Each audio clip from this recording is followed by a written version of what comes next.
Neste quarto bloco, nós teremos questões gerais que serão perguntadas, claro, pelos nossos jornalistas. Fernanda Bufoni. Candidato, uma pesquisa feita pelo Hospital das Clínicas em São Paulo aponta que no Brasil mais de 5.300.000 mulheres já praticaram um aborto, quase sempre em condições precárias em clínicas clandestinas. Na prática, 1 em cada 5 mulheres em idade fértil já abortou no Brasil. O senhor é contra ou a favor a legalização do direito do aborto? Olha, Fernanda, essa questão do aborto é bastante complicada, né? Nós precisamos de analisar algumas questões antes de ser contra ou a favor. Porque a gente tende a discutir a questão do aborto sempre optando primeiro pela questão religiosa, né? Eu acho que nós temos que discutir algumas questões. Por exemplo, qual que é a condição que a mulher tem no Sistema Único de Saúde brasileiro para ser orientada no sentido de não ficar grávida quando ela não pode ficar ou a sua situação social já não permite mais. Ou seja, o processo que nós temos para esclarecimento das mulheres e as políticas públicas para as mulheres no Brasil é muito limitado, né? Você tem uma questão cultural, né? Uma questão cultural que a mulher foi, no seu caso não, que é uma jornalista exemplar, que tem independente, como você, como tantas outras jornalistas que estão aqui. Mas a maioria das mulheres brasileiras ainda estão sendo educadas para ser mãe e dona de casa, né? Então isso também complica um pouco. Agora, antes de decidir se ser contra ou a favor do aborto, eu acho que nós deveríamos promover um grande debate no Brasil. Mas a sua opinião pessoal, já darei um plebiscito no Brasil para discutir questões. Faz discussões pró e contra e os porquês de cada um, né? Aí a igreja pode se pronunciar, os movimentos sociais, o movimento de mulheres, para trazer à luz de toda a população esse debate. Mas na situação atual desse debate no Brasil, dessa condição da mulher brasileira, eu, no Congresso Nacional, não votaria a favor da plena liberação do aborto no Brasil, porque eu acho que a sociedade brasileira não está preparada. Nós precisamos de evoluir muito nesse debate para definirmos. Agora, o que nós não podemos é ficar eternamente não fazer o debate e não ter uma decisão. Nós precisamos tirar essa questão da ordem do dia no Brasil, ou para bem, ou de uma forma ou de outra, nós precisamos ter um posicionamento oficial do povo brasileiro. O senhor se diz um dos articuladores e apoiadores dos assentamentos do sem terra. O senhor acha que a invasão de terras particulares é um meio de luta legítimo? Olha, veja bem, essa também é outra questão que nós deveríamos ter um debate muito mais longo. Ou seja, a questão das terras no Brasil, desde as capitanias hereditárias, vem sendo gradualmente sendo deturpadas, ou pelas capitanias hereditárias, pelas grilagens que os coronéis fizeram nas últimas centenas de anos no Brasil. Ou seja, os trabalhadores rurais sem terra têm direito. Boa parte da população que faz o debate na terra no Brasil é a população negra, que foi expulsa da terra. Ou os imigrantes que vieram por míseros salários e também nunca tiveram a oportunidade de ser dono das suas próprias terras. Então eu sou a favor de uma ampla reforma agrária do Brasil e que nos permita, no futuro, de não ter mais ocupação de terra. Uma das primeiras questões que tem que ser discutida no Brasil é a questão do índice de produtividade. Que a questão do índice de produtividade no Brasil, que estabelece que uma terra é produtiva ou não, é lá da década de 70, foi uma outra realidade. Candidato, o deputado Aldo Rebelo, líder comunista e que coordena agora a reformulação do Código Florestal, traz dados impressionantes sobre a questão. Ele diz que 95% das propriedades rurais brasileiras estão na mão de pequenos e médios produtores, gente muito pequena. 5% só é grande latifúndio, são 30 mil propriedades, ele diz que mais de 90% delas são produtivas. Qual o sentido da invasão nesse contexto? Olha, a lógica de realização dos movimentos sociais que lutam pela reforma agrária no Brasil, né, se você pegar a Liga Campesina, tanto o MST, o MLST, ou seja, é uma demanda social existente. Nós não podemos negar que existe uma demanda por reforma agrária no Brasil. Né? E aqui na região também, mas principalmente no Brasil. Aí o presidente Lula, veja bem, o presidente Lula vai lá no sul e desapropria uma fazenda, uma mega de uma fazenda para assentar milhares de famílias. Aí o STF vai e proíbe o assentamento dessas milhares de famílias por por uma ADIM, se não estou enganado, promovida por um partido lá no Rio Grande do Sul. Né? Então existe a necessidade, eu sou a favor da reforma agrária, né? O Chico Mendes era a favor da reforma agrária, a igreja é a favor da reforma agrária, ou seja, a CNBB é a favor da reforma agrária, e a gente tem que buscar uma alternativa para esse eterno conflito de terras que existe no Brasil. Repito, desde as capitanias hereditárias, porque a distribuição de terra nas capitanias hereditárias não foi com tanta tranquilidade como a história formal passa, teve muitos conflitos. Mas a gente esse avançou, conflito vem... A gente avançou nos últimos 200 anos. Nós avançamos alguma coisa, mas tem que avançar muito mais nessa questão da agrária no Brasil. Quando os invasores cometem excessos e destroem uma propriedade privada, quem paga a conta? De quem cobrar a destruição de pastagens, plantações e propriedade privada? Olha, da mesma forma que os latifundiários e os mandantes que assassinaram dezenas ou centenas de militantes sindicais, políticos e que fazem a luta pela reforma agrária no Brasil nas últimas décadas precisam ser punidos, eu acredito que qualquer excesso, o processo democrático está aí. A justiça está aí. Aquele que se sentir prejudicado tem que recorrer à justiça e a justiça está aí para tomar não existe legalmente, as decisões. Entendeu? Né? Quem paga a conta? De quem cobrar? Então, Júnior, a questão do MST, ele não existe formalmente justamente para não ser cobrado. Né? Justamente para não ser cobrado. Agora, tem pessoas físicas, personalidades físicas por trás da organização do MST e, repito, eu sou a favor de um amplo debate sobre a reforma agrária no Brasil. O senhor diria agora para um proprietário rural que herdou as terras do avô, planta ali e está com a sua terra invadida, ele não é um latifundiário, mas está com a sua terra invadida, o senhor recomenda calma e negociação? Repito, o principal problema das grandes e das pequenas propriedades no Brasil, para estabelecer um novo parâmetro da relação propriedade, terra e proprietário no próximo período, é a questão do índice de produtividade que está parado no Congresso Nacional, emperrado pela bancada ruralista, que não quer que estabeleça um novo índice de produtividade. O próprio MST é a favor de que se estabeleça um novo índice, porque a partir desse novo índice de produtividade é que você vai saber realmente se aquela terra, seja ela grande, pequena ou média, está cumprindo o seu papel social, que é o papel social da terra que os movimentos sociais tanto cobram. Candidato, um tema não tão recente, mas que volta e meia é debatido quando se fala em educação, é a progressão continuada instalada no Estado de São Paulo. Como o senhor vê esse sistema no qual o aluno é aprovado automaticamente ao final do ano letivo? Olha, eu acho que deturparam bastante o método Paulo Freire de ensino, né?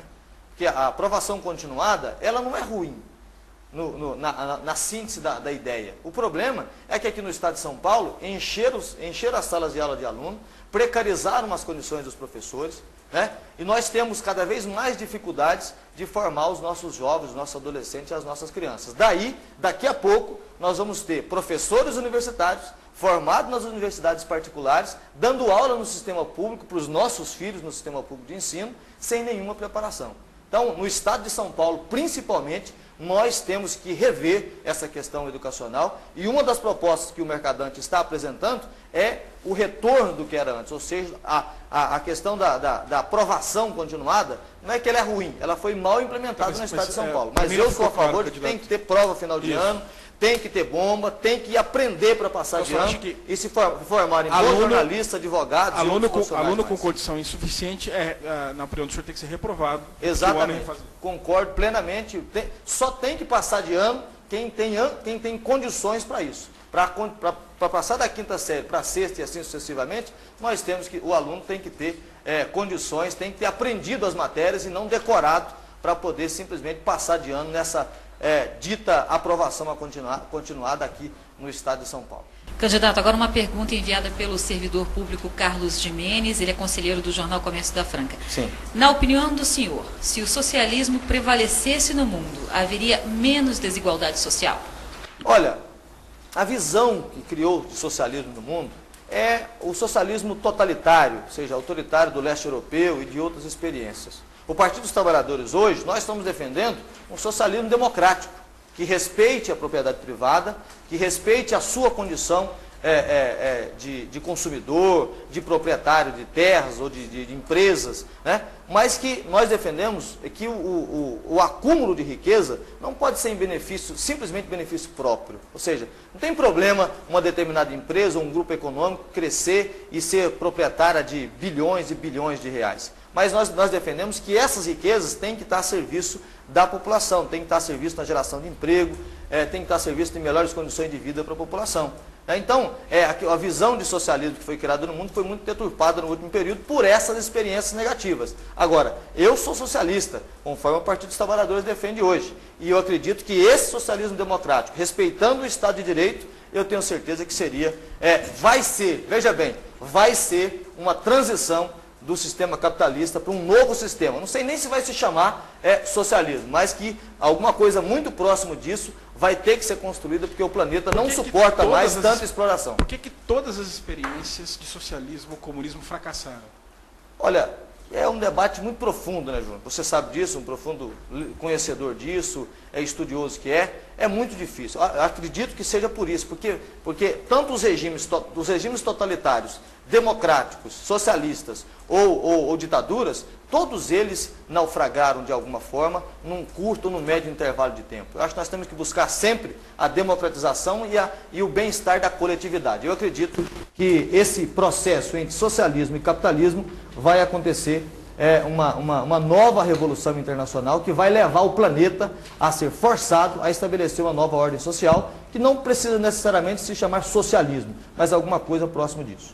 Paulo, o Estado de São Paulo aprovou recentemente leis que limitam as liberdades individuais em nome da saúde pública, como a questão da criação da lei antifumo e a determinação da não venda de produtos gordurosos nas cantinas das escolas estaduais. Como o senhor vê essas leis? Elas contam com seu apoio? Olha, veja bem, como eu disse, eu não sou muito a favor de proibições. Eu acho que tudo que é proibido, as pessoas querem fazer porque é proibido, né? Então, eu não sei se impedir com que a cantina venda salgadinhos, venda outras coisas que contenha gordura transgênica, ou seja, qualquer outros elementos que prejudiquem as pessoas, vai resolver o problema. Questão da lei antifumo, né? As pessoas continuam fumando, só não fumam mais nos lugares fechados, né? Mas as pessoas que eu conheço que fumam, não deixaram de fumar por causa dessa lei. Ela continua levando uma demanda para o setor público da área de saúde muito grande, né? Continua prejudicando as pessoas dentro das suas próprias casas, principalmente as crianças. Então, eu não acho que isso resolva o problema. O que nós precisamos é conscientizar as pessoas de que o cigarro faz mal e, principalmente, toda essa juventude que começou a fumar, todos nós agora que estamos com 35, 40 anos, até 50, que uma boa parte fuma, começou a fumar lá com uns 12, 13, 14 anos de idade, porque era muito bonito. Nós temos que convencer as nossas crianças que fumar é feio, que fumar é ruim para a saúde. E não proibir as pessoas. Eu acho que eu, como não fumante, estar ao lado de um fumante num bar é uma opção minha. Eu posso estar lá ou não, eu que decido se vou estar lá ou não. Mas eu acho que proibições resolvam o problema, tanto da questão do cigarro, como de outras questões que nós estamos vendo sendo implantadas aqui no estado de São Paulo e pelo país afora. Candidato, o senhor tem 2 minutos para as considerações finais. Bom, 2 minutos para as considerações finais é um tempo muito longo, né, na realidade, né? Primeiro, Júnior, eu quero agradecer, na pessoa do Júnior, agradecer o Grupo Correia Neves de Comunicação, agradecer a minha família, agradecer ao Partido dos Trabalhadores e a Deus pela oportunidade de estar aqui fazendo esse debate com vocês, né? Eu sou um trabalhador da indústria de calçados, tenho 39 anos de idade, sou candidato a deputado federal, né, com o número 1347 pelo Partido dos Trabalhadores. E a minha intenção para ser deputado federal não é acumular riqueza pessoal. Hoje, eu declarei na minha declaração de inscrição de candidatura que meu patrimônio, inclusive saiu no Comércio da Franca, que meu patrimônio é quase 100 mil reais, né? Com 3 veículos que eu tenho no meu nome. Só que a metade dele é do banco, porque são todos financiados. Né? Inclusive é uma perua para uma Kombi para o mandato de vereador e também para a eleição. Então eu quero ser deputado para representar as pessoas. Eu quero ser deputado para melhorar a vida das pessoas. Quero ajudar a cuidar das pessoas da nossa região. Então eu vou para o Congresso Nacional com a missão de representar e fazer o melhor possível para o povo da nossa região. As nossas metas para esse mandato de deputado federal, a qual nós estamos pedindo o seu voto, eleitor de Franca e região, para chegarmos em Brasília, é lutar por mais saúde, né, por mais educação, por mais moradia, trazer todos os programas do governo da Dilma aqui para a nossa região e para o nosso município. Aqui nós não instalamos o SAMU, não instalamos as UPAs, não ampliamos o PSF, né, lutar por um projeto de desenvolvimento regional que realmente leve a melhoria da vida das pessoas. Então eu não sou candidato para melhorar a minha vida. Não sou candidato para lutar por um determinado grupo econômico ou que venha bancar a minha candidatura para deputado federal, como outros candidatos têm compromisso com os setores econômicos. Eu sou candidato para representar você, para Obrigado, representar candidato. a sua família. Muito obrigado, um abraço a todos e até a vitória sempre.